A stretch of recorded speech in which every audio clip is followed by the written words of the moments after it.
கைலாயத்தை கைப்பற்ற முயன்ற ராவணன். அரக்கர்களின் அரசனாக இருந்த ராவணன் ஒரு தீவிர சிவபக்தன். நாள்தோறும் சிவபெருமானை தரிசிக்க தெற்கே இருக்கும் இலங்கையிலிருந்து வடக்கே இருக்கும் கைலாயத்திற்கு சென்று வருவார். காலப்போக்கில் ராவணன் வடக்கே இருக்கும் கைலாயத்திற்கு நாள்தோறும் சென்று வர யோசித்தார்.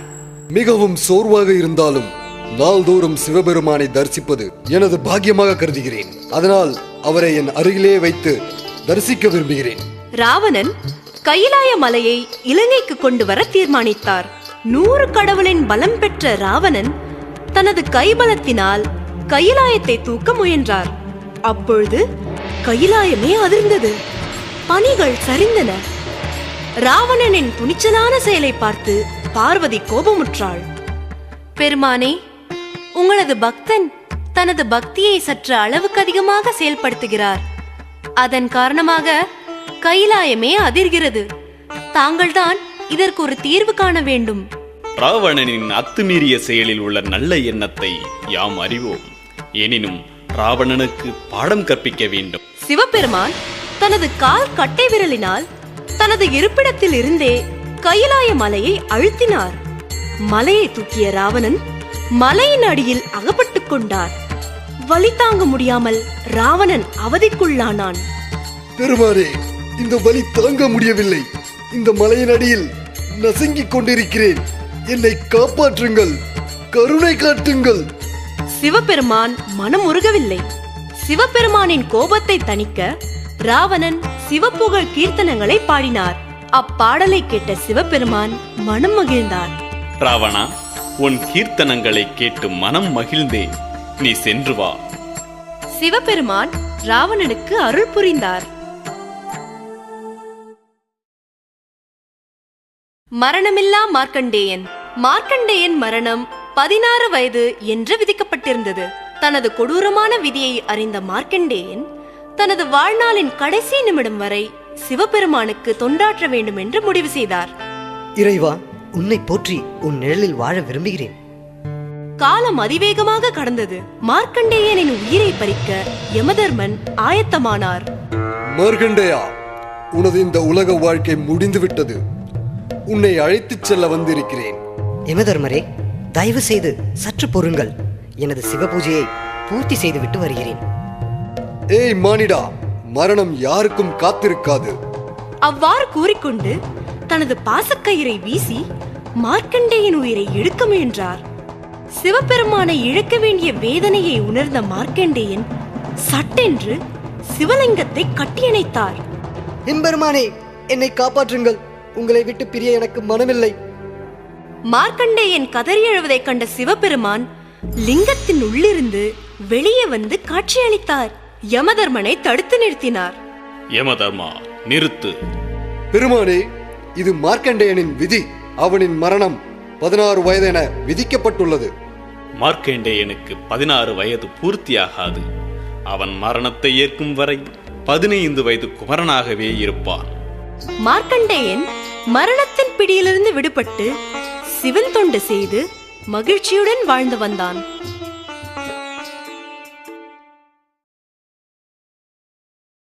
கீர்த்தி முகம். ஒரு பூதகணம் சிவனின் கோபத்திற்கு ஆளாகிறது. சிவன் கோபமுற்று அந்த பூதகணத்தை உயிருடன் விழுங்க மற்றொரு பூதகணத்தை படைக்கிறார். அனைத்து வரிந்த சிவபெருமானே, அடியனின் பிழையை மன்னித்து அருள வேண்டுகிறேன். சிவபெருமான் எவ்வளவு விரைவில் கோபமுற்றாலும் அதே விரைவில் கோபம் தணிந்துவிடும். உன் பிழையை நீ உணர்ந்தாய். உன்னை மன்னித்து அருளுகிறேன். பெருமானே, தாரிணி என்ன செய்வது? அந்த பூதகணம் பெருமானிடம் கேட்டது. பெருமானே, இந்த பூதகணத்தை விழுங்குவதற்கு என்னை படைத்தீர்கள். இப்பொழுது நான் பசியாக உள்ளேன். நான் என்ன செய்வது? உன்னையே நீ உணவாக்கிக் கொள். சிவபெருமான் யதார்த்தமாக பூதகணத்திடம் கூறுகிறார். சிவபெருமானின் கட்டளைக்கு பணிந்த அந்த பூதகணம் தனது உடல் உறுப்புகளை ஒவ்வொன்றாக உண்டது. கடைசியில் அந்த பூதகணத்தின் தலை மட்டுமே இருந்தது. இதை கண்ட சிவபெருமான் பிரமித்து நின்றார். பூதகணமே, உன் தன்னலமற்ற செயலை பார்த்து வியந்தேன். இத்தருணம் முதல் நீ கீர்த்திமுகா என்று அழைக்கப்படுவாய். இனி உனது முகம் எல்லாம் தெய்வங்களின் கோபுர வளைவுகள் மேல் காணப்படுவாய். இந்த அருள் பெற்ற முகத்தை அனைத்து கோயில்களின் வளைவுகளில் காணப்படும்.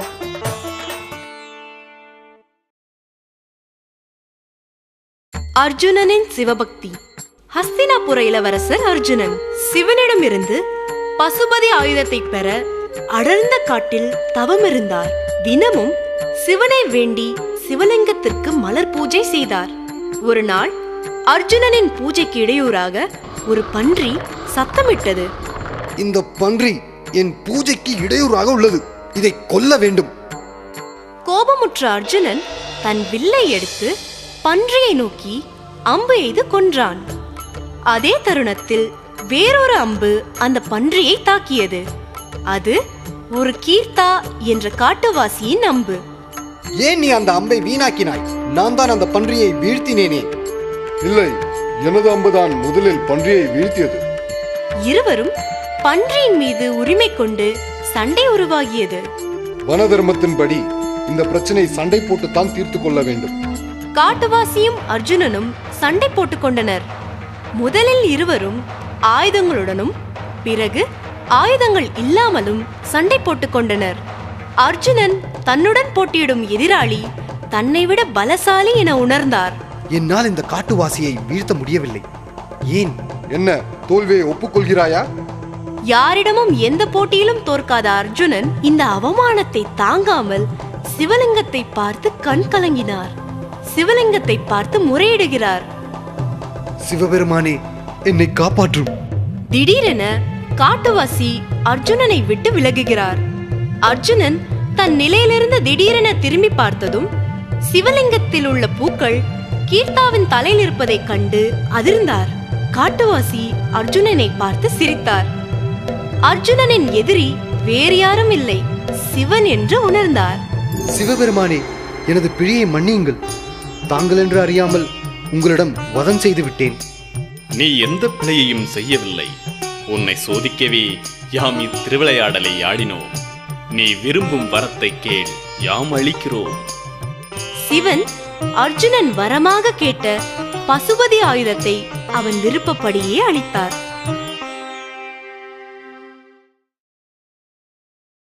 திரௌபதியும் 5 கணவர்களும். பாஞ்சால நாட்டு இளவரசி திரௌபதி தனக்கு எல்லா அம்சமும் உடைய வரன் வேண்டும் என்று சிவனை வேண்டுகிறார். மகளே, உன் பிரார்த்தனையை கண்டு மனம் மகிழ்ந்தது. நீ வேண்டும் வரம் நான் உனக்கு அளிக்கிறேன். ஒரு பெருமகனை கணவனாக அடைய நான் விரும்புகிறேன். அப்படியே ஆகட்டும். எனது கணவர் பலமிக்கவராக இருக்க வேண்டும்.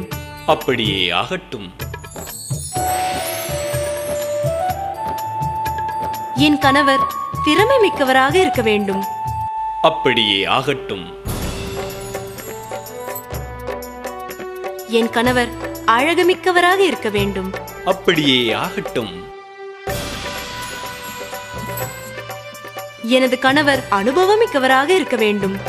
அப்படியே ஆகட்டும். திரௌபதி மனம் மகிழ்ந்தாள். அவளை அறியாமல் சிவன் தன் திவ்ய திருவிளையாடலில் ஒன்றான 5 கணவன்மார்களை அளித்தார். அவர்களே பஞ்சபாண்டவர்கள். யுதிஷ்டர் பெருமைக்குரியவர், பீமன் பலம் மிக்கவர், சகாதேவ் அனுபவமிக்கவர், அர்ஜுனன் திறமை மிக்கவர், நகுலன் அழகு மிக்கவர்.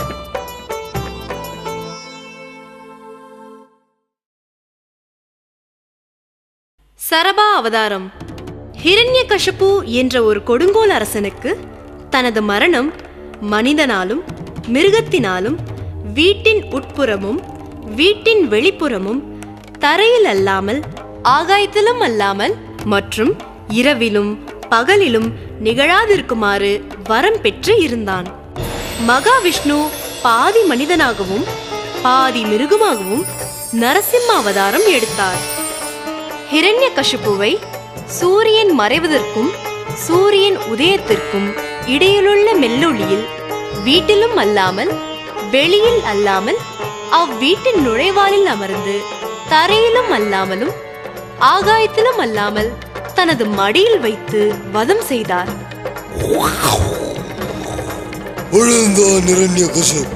ஹிரண்யகசிபுவின் அசுத்தமான ரத்தத்தை பருகிய நரசிம்மன் வெறிச்செயலுக்கு உண்டாகி எல்லோரையும் தாக்க முயன்றார். காப்பாற்றுங்கள்! இந்த சுயரூபத்தில் என்னால் அடக்க முடியவில்லை. இதிலிருந்து என்னை விடுவிக்கவும். விஷ்ணுவின் ஆத்மாவை எப்படியாவது காப்பாற்றியாக வேண்டும். சிவன் சரபா அவதாரம் எடுத்து அதில் 4 கால்களும் 4 கைகளும் பறவையின் ரக்கையும் பாம்பின் உடல் மற்றும் சிங்கத்தின் முகமும் கொண்ட உருவ அமைப்பாக அவதாரம் எடுத்தார். சிம்ம அவதாரத்தை வதம் செய்து சிதைத்து விஷ்ணுவின் ஆன்மாவை மீட்கிறார். நன்றி பெருமானே.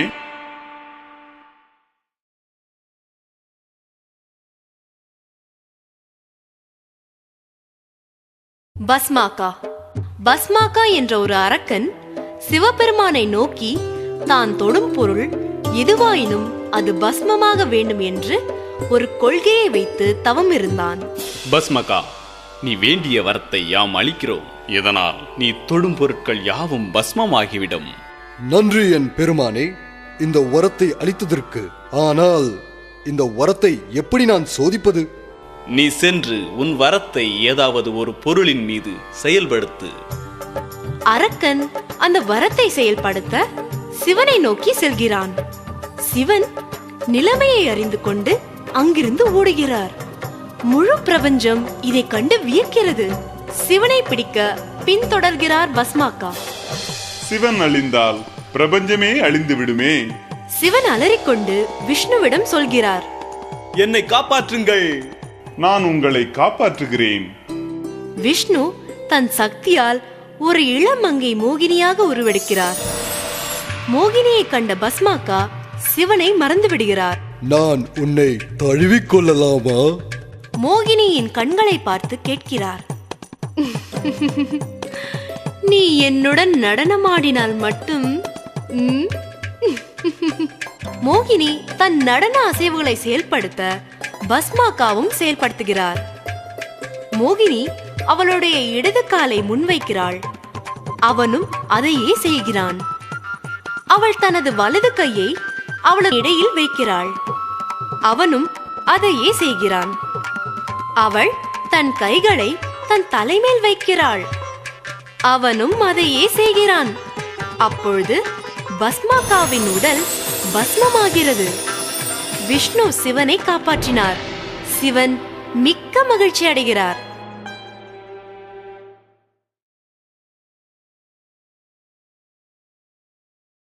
தக்ஷனின் சாபம். சிவனை காப்பாற்ற போன சந்திரன் தக்ஷனின் கோபத்திற்கு ஆளாகிறார். தக்ஷனின் 27 பெண்களை மணந்த சந்திரன் ரோகிணியிடம் மட்டும் அதிகம் அன்பு காட்டினார். என் மனம் கவரும் மங்கை நீயே. மற்றவர்களை பொருட்படுத்தவில்லை. இதனால் தக்ஷன் கோபமுற்று சபித்தார். நீ பெருமை கொள்ளும் ஒளிமயமான உனது உடல் வாடி வதங்கி கரைந்து போகட்டும். சாபத்திற்கு உள்ளான சந்திரன் நாட்கள் போக போக பலவீனத்தின் காரணமாக மெலிவடைந்தான். தன் நிலைமையை கண்ட சந்திரன் பயத்தால் தேவர்களிடம் நாடினான். யாராலும் இயலவில்லை. அதன் காரணத்தால் விஷ்ணுவிடம் சென்றார். நீ சிவபெருமானிடம் சென்றால் உனது பிரச்சனைக்கு முடிவு உண்டு. அவரிடம் சோம விருட்சம் உள்ளது. அது உன் நோயை தீர்க்கும். பெருமானே, என் நோய் தீர சோம விருட்சத்தை தருமாறு வேண்டுகிறேன். சந்திரா, உன் தேவைக்கேற்ப சோம விருட்சத்தை எடுத்துக்கொள். சிவனிடம் பெற்ற அந்த விருட்சத்தை உண்ட பின்னும் காலப்போக்கில் திரும்ப அந்த நிலைக்கே ஆளானார். காலப்போக்கில் இதை உண்டாலும் திரும்ப திரும்ப அதே நிலைக்கு ஆளானார். இறுதியில் சிவபெருமான் கூறியது, சந்திரா, நீ என் ஜடாமுடியில் வந்து தங்கிக்கொள். உனக்கு வேண்டிய சோம விருட்சம் உனக்கு கிடைக்கும். எப்பொழுதெல்லாம் தேவைப்படுகிறதோ என் அருளால் பெற்றுக்கொள். சிவனின் ஆசீர்வாதம் தக்ஷனின் சாபத்திற்கு எதிரானது. தக்ஷனின் சாபம் சந்திரனை வாட்டி வதைத்தாலும் சிவபெருமான் சந்திரனை தன் தலைமையில் வைத்து மீண்டும் ஒளிரச் செய்தார். சந்திரனை காப்பாற்றிய சிவன் சந்திரசேகர் என்று அழைக்கப்பட்டார். பிரம்மாவின் 5வது தலை. பிரம்மா படைத்த உலகத்தில் கொடுமை, வறுமை, துன்பம், வலி, வேதனை, கவலை, நோய், வெறி, உயிர்வதை இவைகளைக் கண்டு சிவன் கவலையுற்றார். என்ன கொடூரமான படைப்புகள் இது! இக்கொடூரமான படைப்புகளைக் கண்டு மனவேதனை அடைந்து கண்ணீர் விட்டு அழுதார் சிவன். அக்கண்ணீர்கள் ஒவ்வொரு துளியும் ருத்ராட்ச விதைகளாக மாறின. ஓ பிரம்மா, ஏன் இப்படைப்புகளை படைத்தாய்? நீ படைத்த உலகம் உலகமல்ல, வெறும் பொய்த்தோற்றத்தில். அதில் பொறாமையும் பேராசையும் தோல்வியிலும் அகப்பட்டிருக்கின்றன. என் படைப்புகளை கேள்வி கேட்கவோ குறைகள் கூறவோ நீ யார்? சிவன் கூறுவதை கேட்க பொறுமை இல்லாமல் தனது 4 முக சுயரூபத்தை வெளிப்படுத்துகிறார். 4 முகம் கொண்ட ஆணவத்தால் 5வது தலை ஒன்று உருவானது. சிவன் பொறுப்பற்ற பிரம்மனை பார்த்து வெறுப்பும் கோபமும் அடைந்து பைரவர் என்னும் உக்கிர அவதாரம் எடுக்கிறார். பின்பு தனது கோபத்தின் வெளிப்பாடாக பிரம்மரை தன் கூர்மையான நகங்களால் தாக்கினார். என்ன துணிச்சல் உனக்கு என்னை தாக்குவதற்கு? என்னை அவமதித்தால் இன்று முதல் உனக்கு எந்த பூஜையிலும் எந்த யாகத்திலும் உனக்கு பிரசாதம் அளிக்கப்படாது.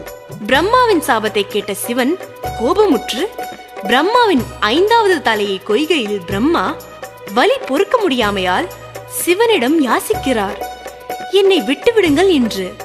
இறைவா, இவ்வலியை என்னால் பொறுக்க முடியவில்லை.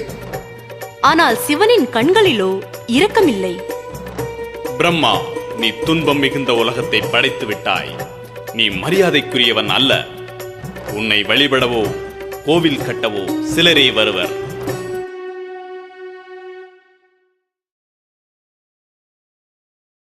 சுதர்சன சக்கரம்.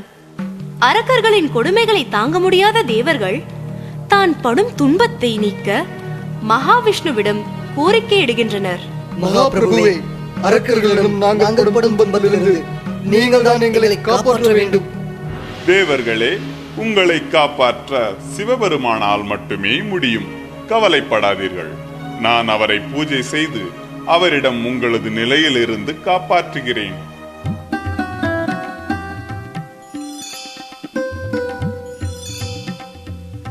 மகாவிஷ்ணு சிவனை நோக்கி, தினமும் ஒரு நாமத்திற்கு ஒரு தாமரை மலரே ஒரு நாளுக்கு 1000 நாமங்கள் வீதம் பூஜித்து வந்தார். இப்படியாக 1000 ஆண்டுகள் ஓடின. ஒரு நாள் சிவன் விஷ்ணுவின் பக்தியை சோதிக்க ஒரு தாமரை மலரை மறை செய்தார். இத்திருவிளையாடல் சிவனின் திருவிளையாடல் ஆகையால் விஷ்ணுவால் உணர முடியவில்லை. விஷ்ணு 4 திசைகளிலும் ஆகாயம், பிரபஞ்சம் அனைத்திலும் தேடினார். அம்மலரை அடையாமையால் தாமரை மலர் போன்ற தன் கண்களில் ஒன்றை கொய்து சிவனுக்கு மலராக அர்ப்பணித்தார். உனது செயலை கண்டு மனம் நெகிழ்ந்தேன். உனது வேண்டுகோள் என்ன? என்னால் முடிந்தது எதுவாயினும் செய்கிறேன். இறைவா, நீங்கள் அறியாதது ஒன்றுமில்லை. நீங்கள் கேட்டமையால் நான் கூறுகிறேன். அரக்கர்கள் அராஜகத்தால் பிரபஞ்சத்தில் மதத்திற்கும் மனிதனுக்கும் தேவர்களுக்கும் மரியாதையற்று நிம்மதி போய்விட்டது. அசுரர்களை அழிக்க என்னிடம் போதிய ஆயுதம் இல்லாமையால் உங்களை வேண்டுகிறேன். விஷ்ணுவின் வேண்டுகோளுக்கு இணங்க சிவன் சுதர்சன சக்கரம் என்ற சக்தி வாய்ந்த ஆயுதத்தை அளிக்கிறார். இந்த சுதர்சன சக்கரத்தை வைத்துதான் மகாவிஷ்ணு இப்பிரபஞ்சத்தை காப்பாற்றிக் கொண்டிருக்கிறார்.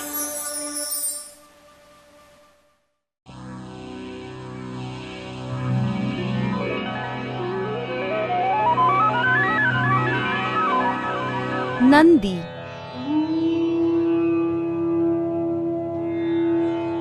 ஒரு ஊரில் சில்லாடா என்ற முனிவர் இருந்தார். ஒருமுறை நரகத்தில் அவரது முன்னோர்கள் சித்திரவதை செய்யப்படுவதை பார்த்தார்.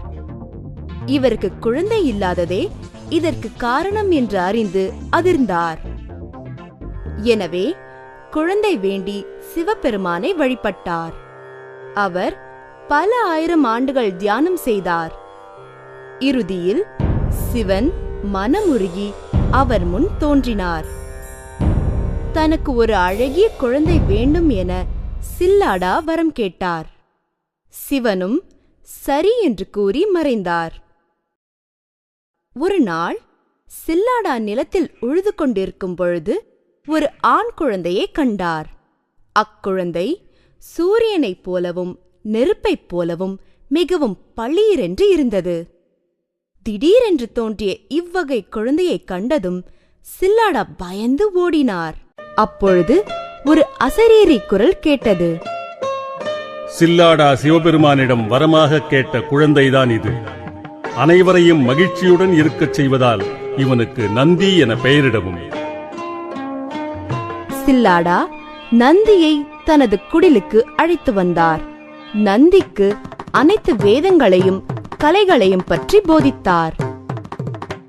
நந்திக்கு 7 வயதிருக்கும் போது மித்ரா, வருணா என 2 முனிவர்கள் வந்திருந்தனர். தங்கள் வருகை எனக்கு மகிழ்ச்சியை அளிக்கிறது. இவன் எனது மகன் நந்தி. என் மகனை வாழ்த்தி அருளுங்கள். அனைத்து கலைகளையும் கற்று உன் ஆசிரியருக்கு பணிந்து நடப்பாயாக. முனிவர்களே, ஏன் என் மகனை நீண்ட காலம் வாழுமாறு வாழ்த்தவில்லை? அது முடியாது. உன் மகன் 8 வயதை எட்டும்போது இறந்து விடுவான். இது அவனுடைய விதி. சில்லாடா இதை கேட்டு அதிர்ந்து போனார். நந்தி தனது தந்தைக்கு ஆறுதல் கூறினார். என்னால் என் விதியை மாற்ற இயலும் தந்தையே. நான் சிவனை வழிபட்டு அவரிடம் வரம் கேட்கப் போகிறேன். சிவபெருமானை காண்பது எளிதல்ல மகனே. நான் 1000 வருடம் தவம் இருந்து சிவனை கண்டேன். உன்னால் எப்படி 1 வருடத்திற்குள் காண இயலும்? பொறுத்திருந்து பாருங்கள் தந்தையே. மகனே, தவம் செய்தால் மட்டுமே சிவனை காண இயலும். நிலையான நம்பிக்கையும் பக்தியும் வேண்டும் என்பதை நான் அறிவேன் தந்தையே. நந்தி புவனா நதியில் இறங்கி நீருக்கு அடியில் சென்று தவம் புரிய தொடங்கினான். சிவபெருமான் நந்தியின் தவத்தினைக் கண்டு மனமகிழ்ந்து நந்தியின் முன் தோன்றினார். மகனே, உன் தவத்தினைக் கண்டு மனம் மகிழ்ந்தேன். உனக்கு என்ன வேண்டும் கேள். சிவபெருமானே, எனக்கு பிறந்து வயதாகி இருக்கும் இந்த வாழ்க்கை வேண்டாம். எப்போதும் உன்னை துதித்த வண்ணம் இருக்க வேண்டும். நந்தி, உன் எண்ணப்படியே இனி உன் தந்தையோடு சிவலோகத்தில் வாழ்வாய். சிவபெருமான் மறைந்து விடுகிறார்.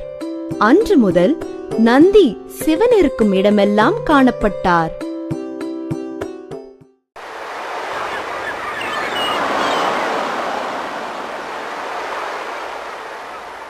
சிவராத்திரி.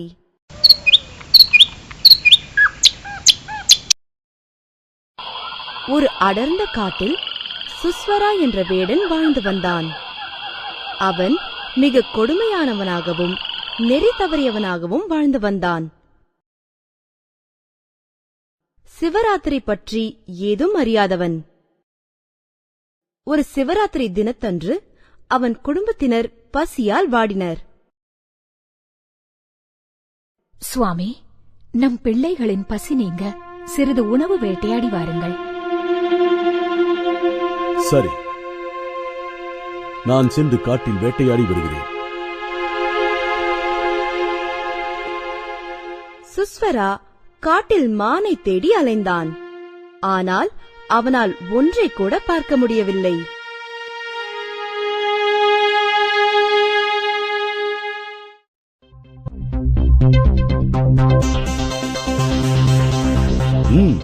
இதுதான் சரியான இடம். இங்கு ஒரு நீர்த்தேக்கம் உள்ளது. ஆகையால் விலங்குகள் தனது தாகத்தினை தணிக்க இங்கு வரும். நான் இந்த மரத்தின் மேல் மறைந்து கொள்கிறேன். ஒரு பானையில் நீருடன் மரத்தின் மீது ஏறி அமர்ந்தான் சுஸ்வரா.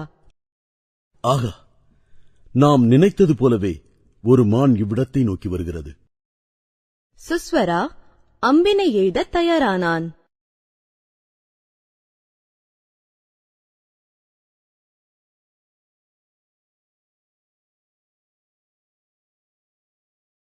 அப்பொழுது அந்த வில்வ மரத்தின் இலைகள் சில அங்கிருந்த சிவலிங்கத்தின் மீது விழுந்தது. பானையில் இருந்த நீரும் சற்று வழிந்து லிங்கத்தின் மீது பட்டது. இதனை சுஸ்வரா அறியவில்லை. அப்பொழுது அந்த இடத்திற்கு வந்த மான் சுஸ்வராவை பார்த்தது. உடனே, சற்று பொறு, என்னை கொல்வதற்கு முன் நான் எனது குடும்பத்தினரை ஒருமுறை பார்த்துவிட்டு வருகிறேன். திரும்பி வருவாய் என நான் எவ்வாறு நம்புவது? நிச்சயமாக திரும்புவேன். சரி, சென்று வா, நான் காத்திருக்கிறேன். சிறிது நேரம் கழித்து மற்றொரு மான் வந்தது. சுஸ்வரா அம்பினை எய்த தயாரானான். மீண்டும் அந்த வில்வ மரத்தின் இலைகள் சில அங்கிருந்த சிவலிங்கத்தின் மேல் விழுந்தது. பானையில் இருந்த நீரும் சற்று வழிந்து லிங்கத்தின் மீது பட்டது.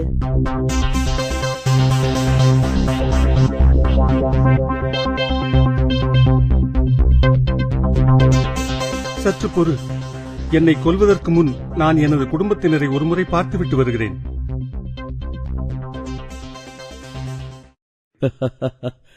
திரும்பி வருவாய் என நான் எவ்வாறு நம்புவது?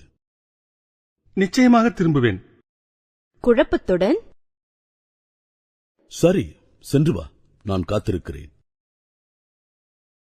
சிறிது நேரம் கழித்து மற்றொரு மான் வந்தது.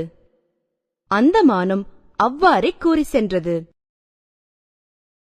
ஐயோ, என் குடும்பத்தினர் பசியால் வாடுவார்களே. அச்சமயம் திடீரென்று திரும்பி சென்ற மான்கள் மூன்றும் தன் குட்டிகளுடன் வந்தன.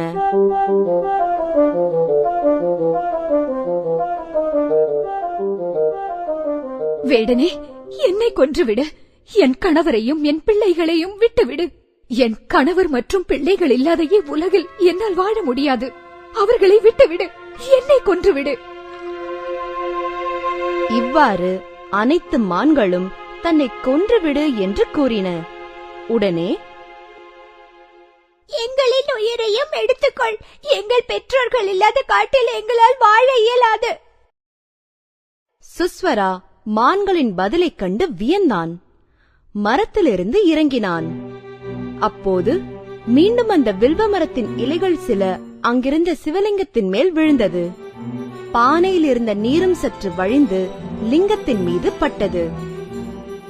சிவன் மனம் நெகிழ்ந்து அவனது மனதினை சுத்தப்படுத்தினார். சுஸ்வரா அந்த மான்களை விட்டுவிட்டான். சிவபெருமான் சுஸ்வரா முன் தோன்றினார்.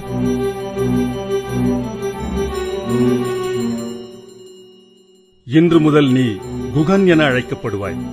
ராமனால் ஆசீர்வதிக்கப்பட்டு அவரின் நண்பனாய் திகழ்வாய். இக்கதை மூலம் சிவராத்திரியின் பயனை அறியாத விரதம் இருந்தவருக்கும் புண்ணியம் கிடைக்கும் என்பதை அறியலாம்.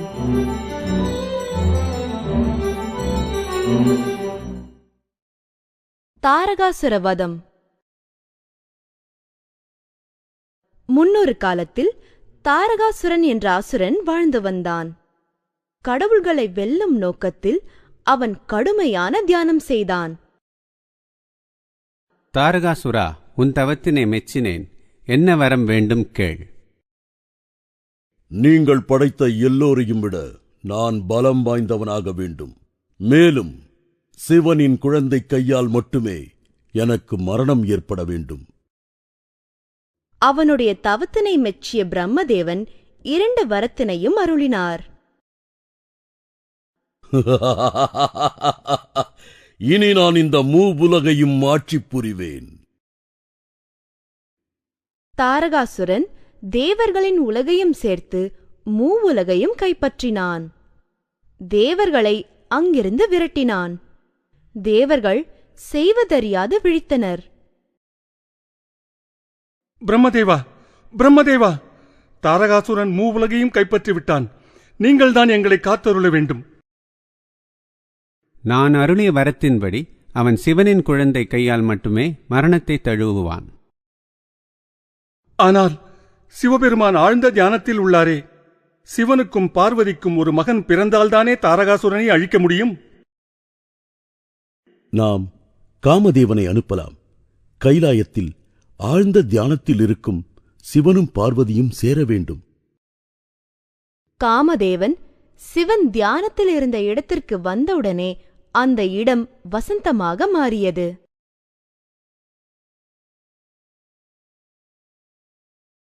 யார் என் தியானத்தை கலைத்தது? சிவன் சுற்றும் முற்றும் ஒரு பார்வை பார்த்தார். அவரது பார்வை ஒளிந்திருந்த காமதேவன் மீது பட்டது. காமதேவா, நீதான் இதற்கு காரணமா? கோபத்தினால் சிவபெருமான் தனது நெற்றிக் கண்ணால் காமதேவனை எரித்து சாம்பலாக்கினார். இறைவா, என் கணவரை மன்னித்து அருள வேண்டும். அவருக்கு உயிர் பிச்சை அளியுங்கள். இறைவா, காமதேவனின் இந்த செயலுக்கு நாங்கள்தான் காரணம். தாரகாசுரனை அழிக்க வேண்டியே இவ்வாறு செய்தோம். கவலை வேண்டாம். காமதேவன் மீண்டும் துவாரகா நகரில் கிருஷ்ணனின் மகன் பிரதியுமனனாக அவதரிப்பார். அதன் பிறகு ரதி மீண்டும் காமதேவனுடன் இணைவாள்.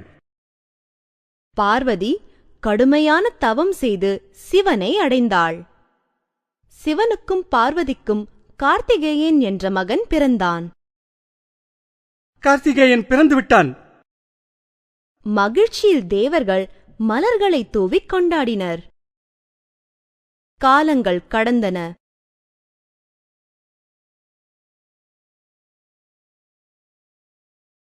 கார்த்திகேயனை தளபதியாக கொண்டு தாரகாசுரனை அழிக்க இதுதான் சரியான சமயம். தேவர்கள் கார்த்திகேயனுடன் தாரகாசுரனை அழிக்க போருக்கு தயாராயினர். தேவர்களின் படையை நான் சிதறி ஓடச் செய்வேன். போரில் தாரகாசுரனுக்கு கார்த்திகேயன் கடும் சவாலாக விளங்கினான். 10 நாட்கள் அனல் பறக்கும் போர் நடைபெற்றது. இறுதியில் சிவனின் புதல்வனான கார்த்திகேயனின் கையால் தாரகாசுரன் அழிந்தான். ஆஹா! தாரகாசுரன் அழிந்து விட்டான்! தாரகாசுரன் அழிந்து விட்டான்! தாரகாசுரனின் அழிவினை மகிழ்ச்சியுடன் கொண்டாடிய தேவர்கள் சிவபெருமானை போற்றி வணங்கினர்.